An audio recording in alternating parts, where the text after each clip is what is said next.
Alright, and we're back. We're into game 2. As you can see on the top of the screen, we can Twerk in the blue, and CookieButter in the purple. And this time we have numbers, so that you actually know who's winning in the set.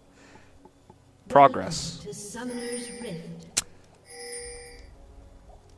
Okay, so Wukong mid, going for a real aggressive mid laner versus Ori.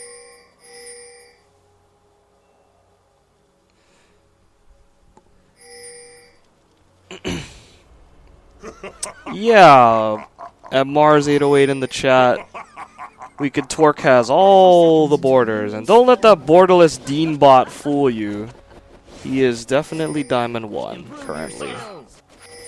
He is definitely the highest ELO member on this team. As both teams busy making babies in the bush and in mid lane. Wonderful. For those of you just tuning in, this is the Esports Hawaii Low Summer Tournament. Winners Bracket, Round 2. And this is Game 2 of the best of 3 set between Can Twerk and GoGoCookieCookieButter. One of the longest names that I've ever had to say in this tournament. So Can Twerk on the verge of closing this out 2-0. They are very, very much in control of this set. I would say. The fact that they got Elise again is really, really questionable. I'm really surprised they did not ban that out, as it was such a big problem. As Ice Redemption already losing half his life. Again, one of the keys to them having a chance in this set, the purple team, is that they have to at least survive the laning phase. They cannot allow themselves to get low and killed early on, because then they'll just fall behind in experience, gold, and then the game will basically become unplayable for them. As you can see, Arkner already down to half-life against Darius. Forced to pop his health pot. Elise sees that all the lanes are getting pushed up, so not much else to do but to take the jungle.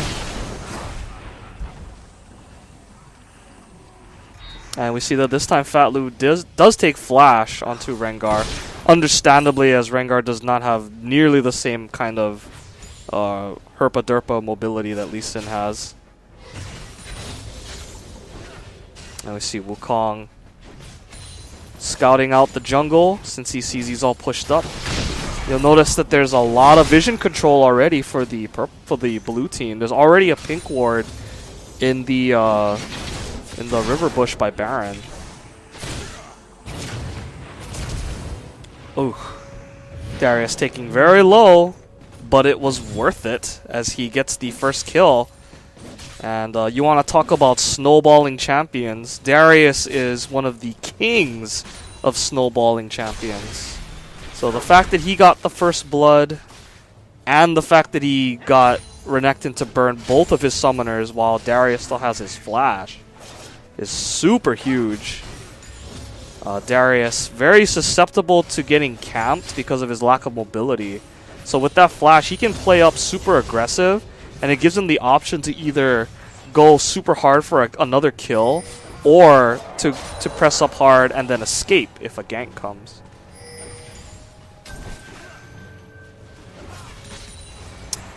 Taking a look at the CS across the board, bot lane again going fairly well for the purple team, or for the blue team rather, excuse me. Ezreal up 27 CS to 18. However, the story has been the jungle and solo lanes for this set. Wukong already up 28 CS to 15. Continuing to put pressure on Ice Redemption. That shield doing Nathans to that empowered auto attack. That crushing blow. And we see Elise waiting in the wings for a lane gank. And this is the perfect time to gank Renekton. He is not 6 yet. His flash is still down. But he probably senses that something is up. And he backs up immediately. So a good call by Arkner right there to let the wave push into him. And again, just try to survive under tower for as much as possible.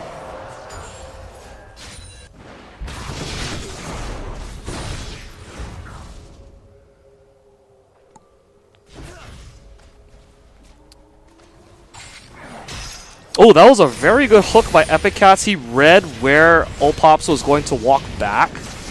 But because Biotics is in such a bad position in the lane, being all pushed up, he can't really go to help, and he ate so much damage for his troubles. And now we see Big Brawly is here, and this is going to get messy. We could see a potential Zenith Blade to Cocoon dive. Ooh, he's going to walk right into it. The Zenith Blade misses. He might have been trying to bait that, but didn't seem to work out quite the way they had planned it, as they do get the flash and the barrier from Draven, but no kill. And of course, Elise, being the champion that she is, able to repel out for free. Balance.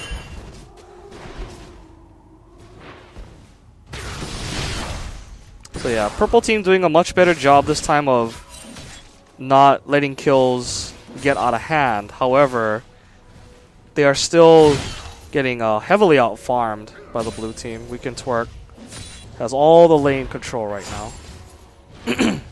And Fat Lou has had zero presence this laning phase so far. He has not gotten any ganks. As we see, Opops not gonna take any of Thresh's BS, just goes and tries to fight him. See Fat Lou getting a big chunk of damage on the small Brawly, but he does have to back up as the wave is pushing in, and that would have been a lot of damage.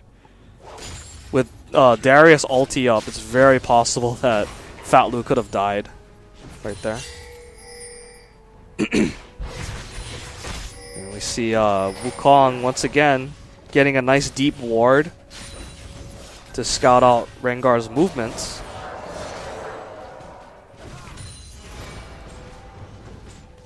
Yeah, blue team right now just has so much vision in the places that they want it. Ice Redemption gets the shockwave off and will manage to walk away. Holds on to his flash, but he will have to immediately recall. And unfortunately, because he's recalling, even though he didn't die, he's going to lose all that CS to Fat Lou and the tower. So that's just a further deficit that he's putting himself in, unfortunately. But he did make the right decision there to leave, because he probably would have died otherwise. Renekton doing a pretty decent job in closing the CS gap. The wave is also pushing at him, so he'll be able to pick that up as soon as it gets to the tower. Comes back with the Warden's Mail, stacking that armor straight away. The problem is, though, is that Darius does a lot of true damage with his ulti. There's the Ignite. Dominus is popped. There's the flash and the dunk. Come on and slam. Welcome to the jam. Nice and easy. And again, that true damage. Building all that armor. Whoops! Darius ulti. And Darius continuing to snowball that lane for himself. Having a very, very easy time right now. Looks like he's building towards that Tiamat and Hydra with the pickaxe Vamp Scepter.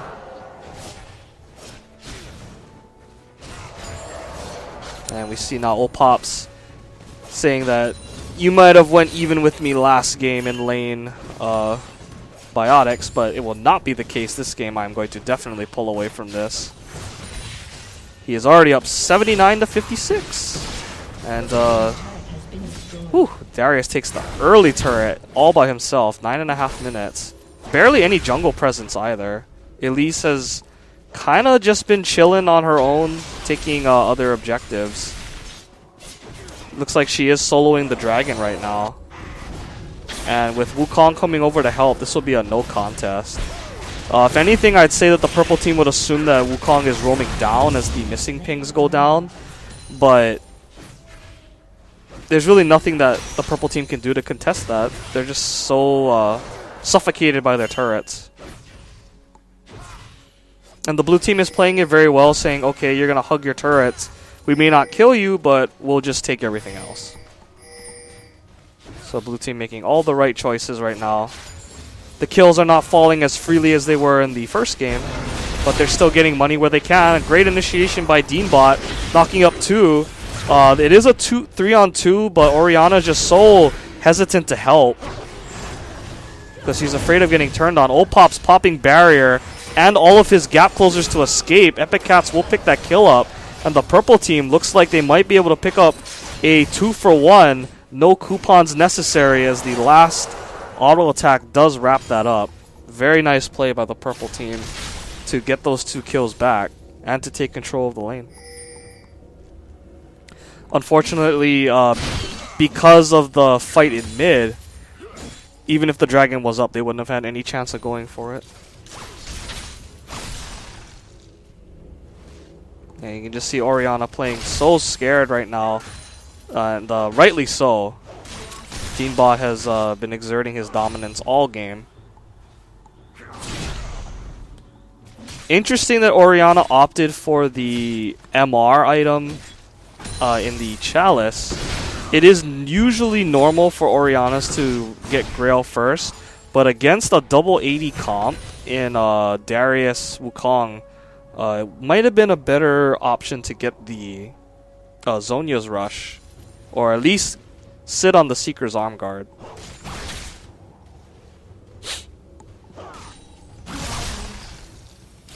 And we see that Wukong actually hasn't gone back in a long time. He still has his Vamp Scepter and Dolan's Blade. Let's see how much gold he's sitting on. I'm a little curious as we see actually Biotics going super aggressive.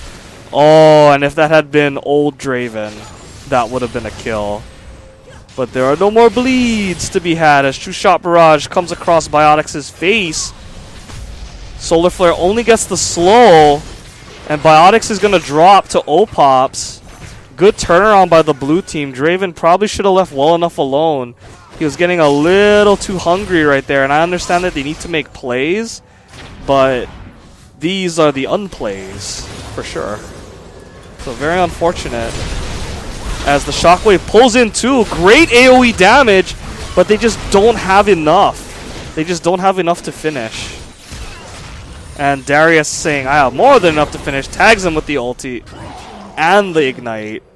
And Oriana has used up all of her resources, so she can't help any further. Yeah, so just like that, the rotation's coming down from Darius saying, I already took my tower. So the map is free game for me now. He's looking for Apprehend right there, most likely, to pull Oriana back in and maybe force a flash out. But yeah, I feel for Draven right there. He wanted to make the play. He wanted to finish the job because he knows that they desperately need it. But it did not pay off that time. Got him and his support killed. This game's starting to snowball once again.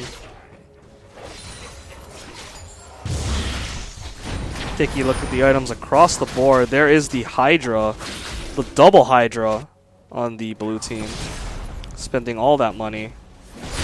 As, oh my gosh, Arkner took so much damage because of the tip of the spinning axe.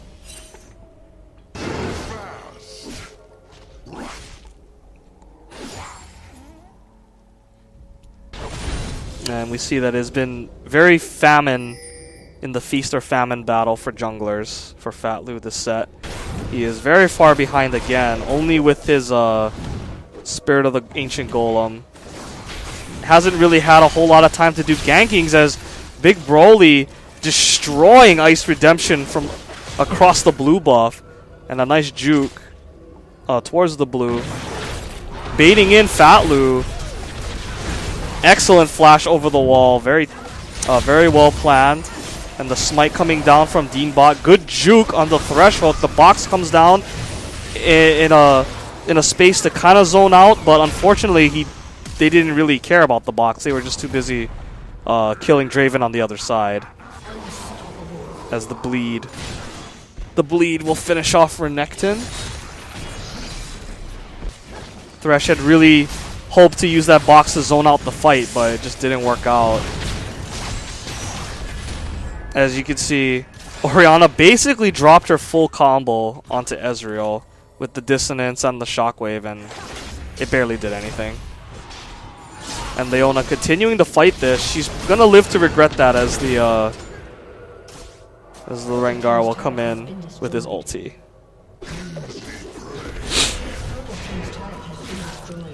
But while all that's happening, Darius doing what he does best, split pushing, taking a turret. And now top only has the inhibitor turret left to defend itself. And because of the way that Rengar...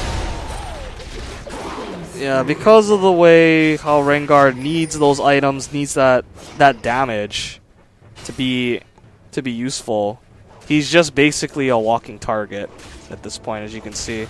Wukong just jumped him in the jungle and no problem was able to burst him down. Epic Cat's putting some damage onto Deanbot, but he does not seem to mind. True Shot Barrage coming across Epic Cat's face, wanted to get the crushing blow, but the hook disrupting his combo. So Thresh will live. But yeah, Small Brawly could honestly just keep split pushing, and they'd have to send at least 2 people. There's nobody on purple team that can hope to 1v1 Small Brawly right now. It's Arkner chasing a lost cause. Very, very unwise. As they get the ulti onto Renekton, he melts instantly, and the slam jammin' resets. Biotics gets the shutdown on Wukong, but at what cost? They want to give the double buff to Opops, and they will. Although it looked like Ezreal tried... Oh, it looked like Elise tried to chaos that. Okay, and Epic Cats feels like throwing his life away, I guess. As he feeds Darius a kill. Pretty obvious that the purple team has thrown in the towel. We'll see if they choose to surrender at 20 or if they want to just keep dying over and over.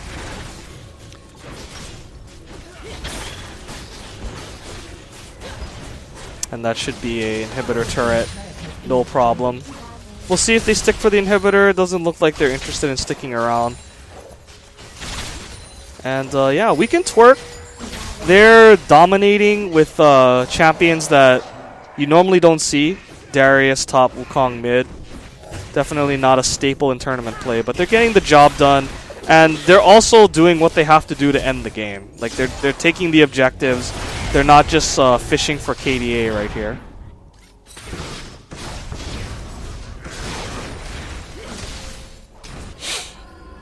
As Opops. Little Mega Buster shot to the back. Biotics should not try to fight this. I'm pretty sure Ezreal can win this. He does have the red. Oh, okay, I see that Ezreal did not have his ulti. I was wondering why he was holding it. But yeah, without his ulti, Biotics able to come away from that. So, good job by Biotics. Able to clean that kill up 1v1. Picks up the red buff for himself as well. But it's still, as the chat's saying, it's looking pretty GG at this point. 35k to 22. Trinity and Hydra for Darius. And he has his Nikes. Shoutouts to Wings of Death. The Nikes Darius. As Epic Cats just explodes right away. Fat Lou does not want to keep chasing, but I don't think they have a choice at this point. They just have to go as hard as they can. Leona gonna get locked up. Deanbot wants to try to make a play here. He might be able to onto Fat Lou as Darius is here. And Biotics is in all kinds of trouble. Shockwave doing Nathan's hot dogs to the blue life bars. And Slam Jam might be in order here. We'll see if he uses it. Or does he even have it available? He does have it available, and there's the BM. The BM slam.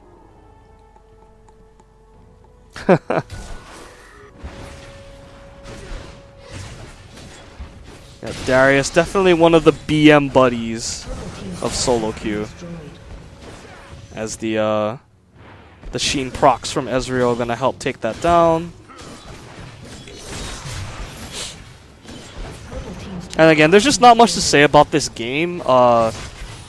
CookieButter's team was just outmatched from the get-go. They were just much more team and individual skill from Can Twerk. And there's the surrender. So there's really nothing to be shamed about for CookieButter. It was just a big mismatch, and things like that do happen.